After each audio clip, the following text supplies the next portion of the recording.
But here we go. We are pretty much in right now. Are we all excited? I feel like we should be.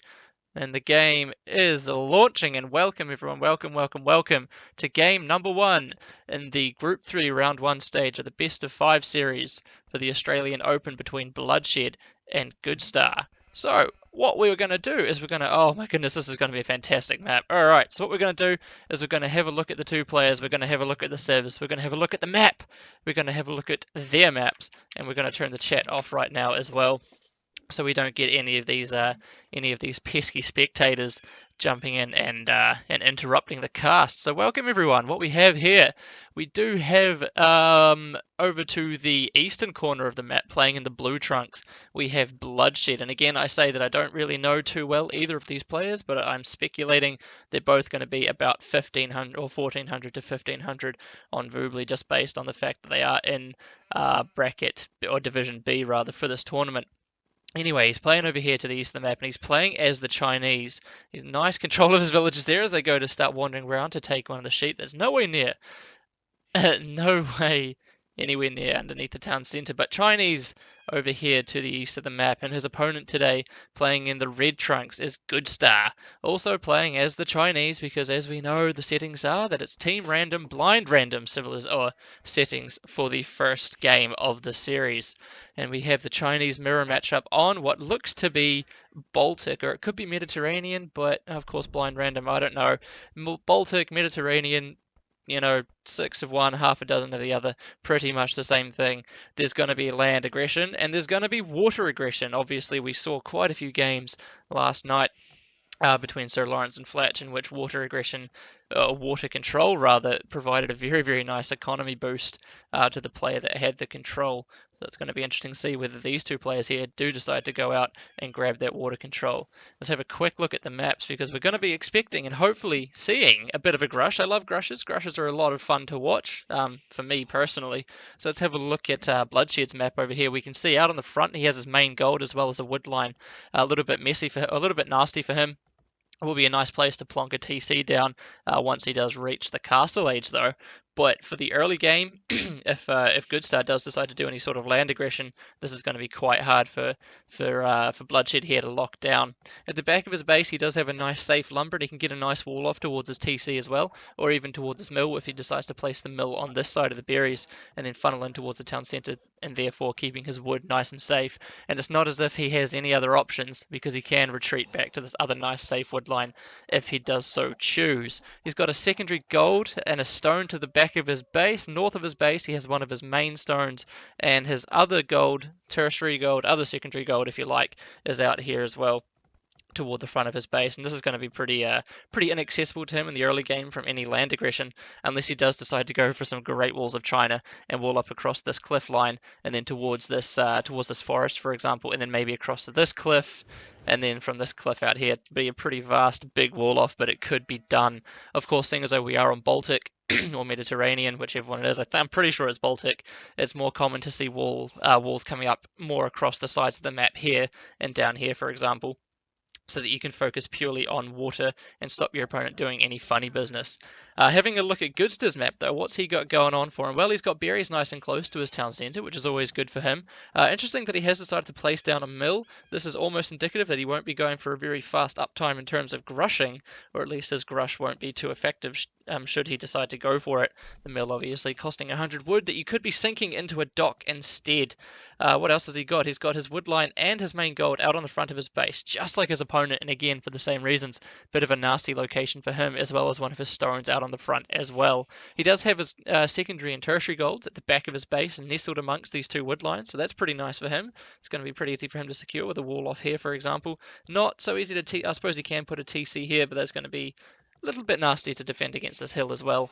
And at the back, he does have another wood line, as well as a safe stone pile that he can take. Now, Goodstah, as I say that, Goodstah, I believe, player 2 in the red, he's going out and building his first stock now, which is always good to see. Again, it's not going to be the fastest uptime for a Grush. Normally, players, or well, professionals, for example, would have already clicked up to the Feudal Age had they have been going for a Grush. Looks like neither of these players are actually going to be going for that option, almost looking like they're going to be negating the water, and it would have been an interesting strategy choice as well here from both of these players to do that, because the walking distance for Goodstah, for our red player over here, is much shorter, meaning that if his Grush build was on point, he would have been able to get out his fishing ships much sooner than his opponent down here to the eastern corner of the map. But like I say, both of these players not really interested by the looks of it in grushing too heavily, although obviously Goodstah does have his dock up. No fishing ships coming out yet, and that's a little bit of a mistake. He does not quite, I suppose, doesn't have the resources for it. Yellow didn't find water in time to dock. I don't know who Yellow is. Who's Yellow? Bloodshed. Okay, the guy in the red. Well, fair enough, but at the same time, it's never too late to dock, as we can see here from Goodstah docking well after what you'd normally expect for a Grush anyway. But Bloodshed clicking up to the Feudal Age now, and as the Chinese player going to the Feudal Age, if he's not going to be going for any sort of water aggression, we can see he's plonking down a barracks here, pretty completely negating the fact that there is water in the center of the map. He has scouted the water pretty conclusively. He definitely knows what's going on, but he's having a wee smile as he kills his opponent's scout. But a barracks popping up for him now, so it's almost as if we could be seeing archers or maybe even scouts. Although he has oversaturated this lumber line somewhat, maybe he will be going for a Grush. We'll have to wait and see what plays out for him. Over back at Goodstah's base, though, he's up to the Feudal Age now as well with 2 extra villages. He's getting some tiny little wall offs here, trying to keep himself nice and safe in his economy. He split his lumber, always good to see. I love the lumber splits, very effective for the player that does it. And he's chucking up a barracks as well as a couple more walls at the front of his base, and that's going to keep this section of his economy on complete and utter lockdown, and he's going to be in a nice position as his opponent reaches the Feudal Age now. Now let's see what the red player Bloodshed rather is actually doing. A stable. Usually Chinese player or the Chinese civilization will go for a stable. Obviously the fact that they start with a little bit of less wood means drushing is quite difficult. A build order for a drush is quite difficult, so scouts, always a nice option for the Chinese, especially since they do get fully upgraded scouts along with, with bloodlines in the Feudal Age. But he's going to be pushing out, and if his scout in his opponent's base here hasn't already found out that the walls are coming up, he knows some walls are coming up, and he's going to find the rest of the walls now as well. Is he going to try and deny it? Yes, he is, and this is going to be really nice for him as the Feudal Age upgrade comes in for Goodstah. This villager is not going to auto-attack the scout back, and he's going to get a nice villager pick here, denying the walls and delaying the barracks for the time being, giving his scouts time to make their way over to the other side of the map, and an archery range also being thrown up in quick succession rather, to the pardon me, to the old stable. Oh, that's an interesting build. Maybe he's going to get out a few defensive archers straight away as double BidX comes in as well. Nice upgrade to supplement his wood income to get all those farms up that he needs for his scouts. Speaking of which, his economy actually starting to look a little bit bleak, a little bit on the low side, as his scout at the front of Goodstah's base here does start to get a little bit pummeled. Another scout coming in trying to keep this wall open, but 3 villages going to be more than enough of a match to deter these 2 scouts and push them away. And saying that, another scout comes over, but Goodstah with a nice little quick wall coming off there, and that's going to keep this area of his base nice and safe for the time being. In terms of military production, well, we don't see any military production from Goodstah. We see a couple of fishing ships, obviously. He's not going to be in any sort of pressure coming in. He's not going to be expecting any pressure from the water, seeing as though Bloodshed is not actually going for the water right now. And if these scouts, the continued use of scouts, in my opinion, is a complete and utter waste of food and a bit of a mistake here from Bloodshed, seeing as though his scout rush or his scout build order is not looking too nice. He's not seeded enough farms to sustain or to make this scout rush worthwhile. Sure, he picked a villager, but for the time being, I suppose he has 2 villages ahead, and it's quite a nice in this early stages, but it is supplemented as well by the fact that 2 fishing ships are now out for his opponent as well. He's going to have to make his way all the way around here, and he's missing this villager. Nope, that villager is not being missed. That villager is definitely going to be picked off and going down big time. But at the same time, we can see that the blue player here, Goodstah, is nice and walled up and nice and safe, and he can just sit behind his walls, get a couple of spears out, and he'll be in a really nice position. What have we got going on for the red player Bloodshed? Well, we have archers coming out. Very nice for the for the Chinese player here. But again, any military production that's going to be going on, he's about to find that is going to be completely useless, and he's not going to be able to get in because his opponent has completely walled up his base for the time being. The only option here is to punch a hole, bust through these walls, or maybe take some water control. Nagus in the chat, what's up, man? Yep, Pyro's already answered it. Division B it is, and we can see a dock. There we go. The other option, obviously, to transport around the walls, and we can see a dock coming up in a very, very forward location for Bloodshed here, looking to transport his army around and do some damage inside his opponent's economy. Speaking of which, if we switch over to Goodstah's point of view, we can see that he can indeed click up to the Castle Age once he gets up his extra feudal age building. We're going to be looking for a blacksmith, most probably, seeing as though he has an archery range in a very interesting location toward the north of his base.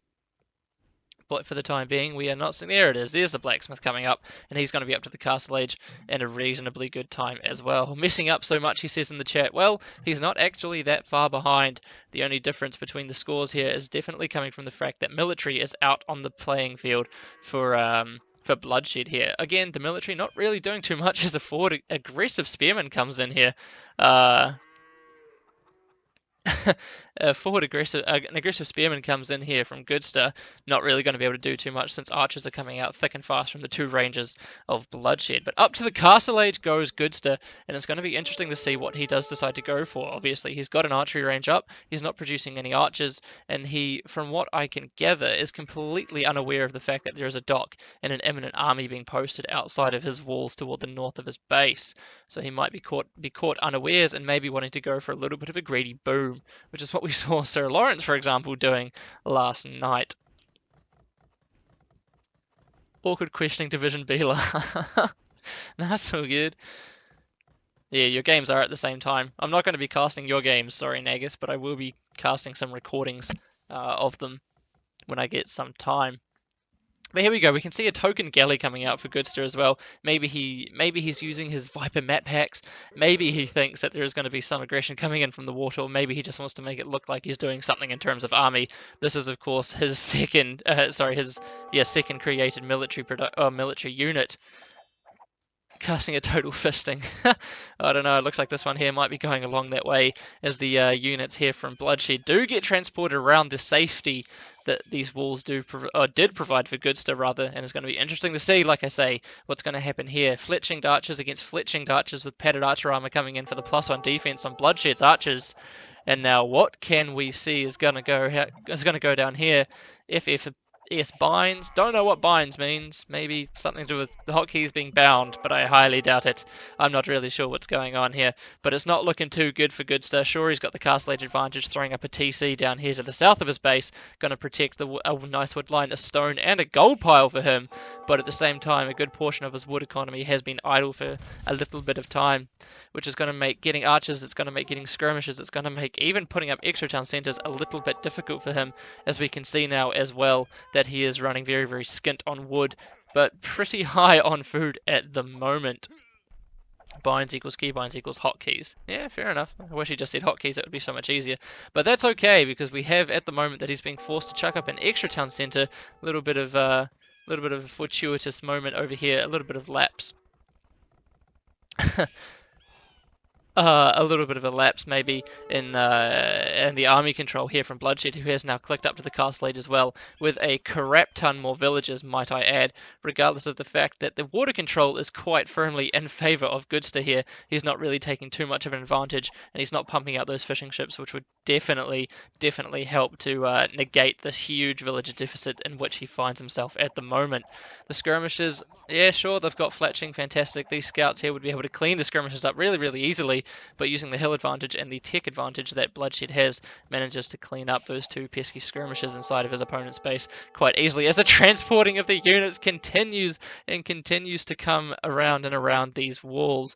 All Bloodshed needs to do is go forward with an aggressive siege workshop, and he's going to be in a really good spot to start putting some pressure on. But in saying that, a stable is now coming up for Goodstah as well, so a couple of camels maybe to get rid of these scouts, maybe a couple of knights, and he's going to be in an okay position to defend himself once his opponent reaches the castle age. We can see scale barding armor coming in now as well for the +1 defense on his imminent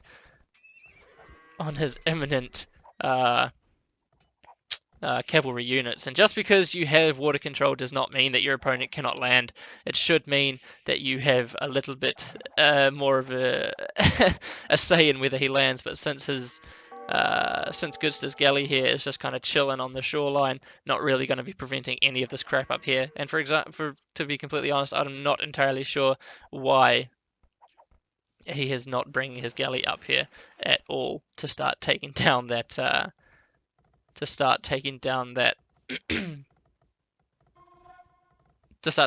transport ship. We can see crossbow and bodkin arrow coming in now for Goodstah, and I do believe that was a siege work. Yep, a siege workshop has been put up as well. So this transport is going to be completely useless, or completely redundant rather, as we can see that these houses are going to be picked off straight away. And +1 knights with no bloodlines are not really going to stand up to a decent amount of crossbows with bodkin arrow and the hill advantage, as we can see here with the 2 knights from Goodstah going down very, very easily, and more villagers gonna get picked off this wood line, regardless of the fact there is a defensive TC up in place in the villager lead. To be fair, only 11 at the moment. The boom is starting to pay off somewhat with the extra town centres for Goodstah here, but another archery range having been put up for his opponent, Goodstah inside his base, but he's just point feeding his opponent at the moment. There is no need to be sending these knights out one at a time, in my opinion. Ballistic's now coming in for Bloodshed as well. He knows that he knows the archer upgrades. He knows what he needs to be doing here as he starts battering down these walls, making it a lot easier to get his units inside his opponent's base. The siege workshop is going to pay dividends when he starts to come in here and whittling away at these town centres, and it's not looking too good for Goodstah at the moment. He's not really fielding too much of a defensive army. Sure, he threw up another archery range, but he's not doing anything with it. He's not researching, he's not creating skirms, he's not researching elite skirms, he's not throwing up a siege workshop to defend against any of this horde of Chinese crossbowmen that are coming in now. And Bloodshed getting a little bit cheeky and even starting to take down the 2 fishing ships that monumentally important water control from his opponent was actually providing for him, as Goodstah throws up a defensive castle inside his economy. And if this goes up, what cost? At what cost will this castle go up? I can tell you right now that it's at the cost of at least 4 villages. But Bloodshed's being nice. No, he's not. He's being a complete dickhead now. He thought, you know what, I'll let you get the castle up. It's totally fine. We'll try and make this a bit of a fun game for you. Nah, fuck yeah, I'm going to go ahead and I'm going to start taking down all your villages anyway, as now Goodstah decides to release the knights. Still only +1 defense on this at all. Water control has indeed been taken back by the land units, but this castle is definitely going to go up. The villager lead is starting to look very, very nasty. The castle is up. At what cost? Well, at the cost of the crossbows just sitting underneath it. Very, very clever play here from Bloodshed, idling all the villagers inside this castle here, as a couple of token Chukonu are going to be coming out for Goodstah now, although literally has no gold left remaining. So there is not going to be any more Chukonu coming out, but potentially, perhaps, the Bodkin Arrow Chukonu, the Bodkin Arrow TC might be able to clean up this army here, but at the same time, the amount of worth that this army of crossbows from Bloodshed has got is absolutely monumental. As 2 mangonels fire upon the TC, Goodstah calls GG. He cannot fight that, and he has made the correct decision and the correct call there. That is really, really unfortunate for him, but a really strong piece of play from from the red player Bloodshed here, proving once and for all that, wow, he even trushed, what a douche, proving once and for all that you do not necessarily need to take water control on a water land hybrid map to be able to take a victory. So we see a 1-0 lead for Bloodshed at the moment, and well played to Bloodshed indeed. So we'll come out of the game now and we'll switch over back to the Australian Open overlay, the really pro overlay.